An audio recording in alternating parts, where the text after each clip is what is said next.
Now that we've done a 3 by 3, let's take a look at the determinant of a 4 by 4. So to go back just a little bit, in example 3, it was efficient to expand by cofactors along the first row. But again, remember that any row or column can be used.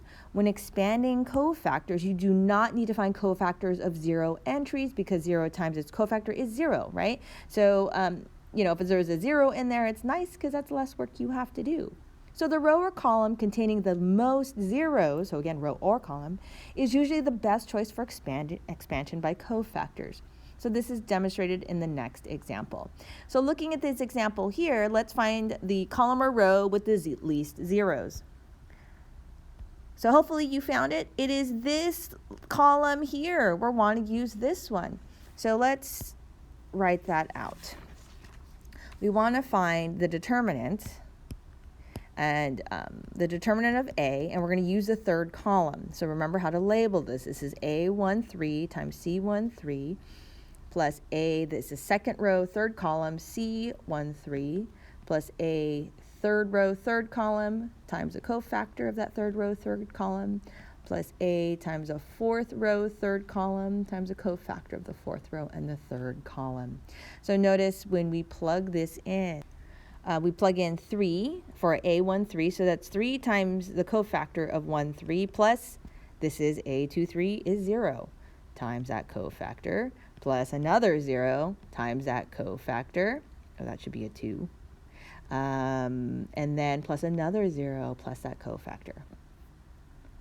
Okay, so this is really nice. All we need to do is find the cofactor of 13. So let's do that. So this is going to be 3 times -1. So we're looking for this cofactor here. -1 raised to the 1 plus 3. And then this is going to be -1, 1 and 2, right? What's left over? 0, 2, 3, 3, 4, and 2. So now we're looking at a 3 by 3 matrix. Okay, looking at the sign here. So it's important to look at the sign immediately in this case. So once you get to 3 by 3s. So we have a 1 plus 3, which is even. That's even, so it's positive, which means this is not going to change. So we can just disregard this if it's positive. And so I'm going to rewrite it. We're looking at the determinant of -1, 1, 2, 0, 2, 3, 3, 4, and 2. Once I find that, that is my C13, my cofactor of 13, that I'm going to multiply to the 3 up here. Now what we're going to do for that is that, so there's 2 ways to approach it. Again, you can use method 1 by using cofactors,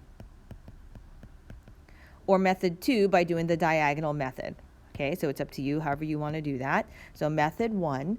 So method 1, if you're using cofactors, you then want to go ahead and take a look at which column, which row or column you want to use to find the determinant. So we only need to find one row. So in this case, the row that's probably the nicest has the 0 here because that's less work that I have to do. And so that would be, so I'm looking at the second A21 times C21 plus A22 times C22 plus A23 times C23. Okay, so that's how we're going to find the cofactor of 13, right? So there's just a lot of work that we have to do, so we're doing it again. And so notice A21 in this case is 0, and then 2 times cofactor of that row and column, and then plus 3 times the cofactor of that second row, third column. So let's apply it. So to find the cofactor, A21, we can just disregard that. That's just 0. So this one, 2, and then let's find what sign it is. -1, and then 2 plus 2, that's just, so I'm going to write 2 plus 2. And then what's left over? So if we're looking for this one here, then we delete this row. That column. So this is -1, 2, 3, 2, and then we do the next one. So plus 3 times -1 raised to the 2 plus 3, and then in that matrix, that is going to be -1, 1, 3, and 4. So then you finish it out. So looking at this, first of all, this is raised to the fourth power, so that's even, so I can disregard that. This is going to be 2 times the determinant, which is negative 2 minus 3 times 2, plus, now this is 3 raised to the fifth power, which means this will be negative. So I'm really looking at a negative 3 times the determinant. So this is negative 1 times 4 minus 3 times 1. And so this is 2 times negative 2 minus 6 is minus 8, minus 3 times what's in here. Negative 4 minus 3 is a negative 7. So this is negative 16 minus 21, which is, is a positive 21. Negative 16 plus 21 is a positive 5. So now we know that the cofactor of 13 is 5, right? That's what we figured out, or C13. So now we need to go all the way back to the beginning. Remember, this is what we were trying to find, the determinant of this 4x4 matrix. And so that is going to be 3 times 5, and therefore the determinant is 15. So let me look at method 2. Now, if you were going to do method 2, then from this point here, this is where it would change. This is where you had a 3x3 matrix. And so what you're going to do, and I'm going to do it on this side right here, is you could do that method, the diagonal method. So it's up to you what method you are most comfortable with. 2, 3, 3, 4, 2. Then you rewrite the 2 columns, negative 1, 0, 3, 1, 2, and 4. And then you do the product of the dynamos. You add these together. So this is going to be negative 1. Negative 1 times 2 times 2 plus 1 times 3 times 3 plus 2 times 0 times 4, and then subtract the numbers that are going up here.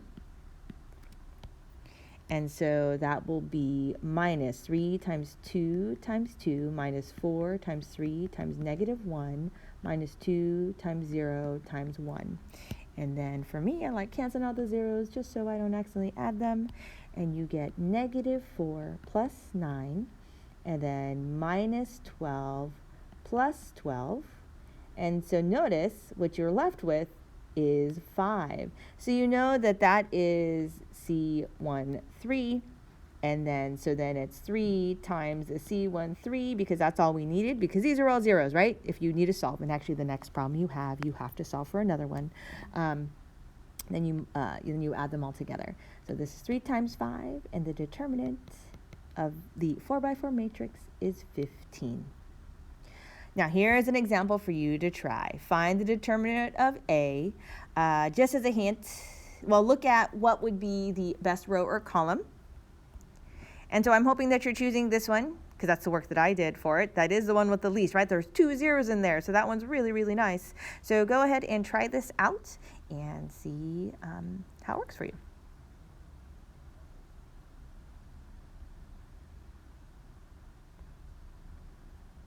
All right, so if you try this out, here's the work.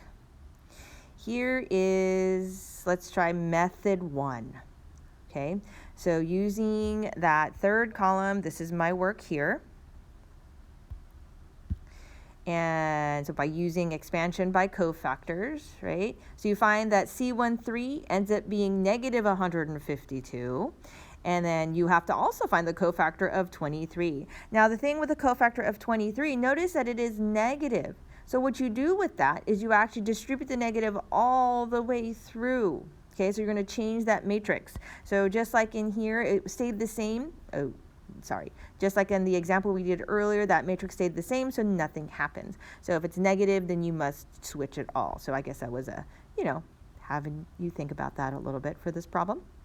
And so cofactor of second row, third column, you would find that that is 32.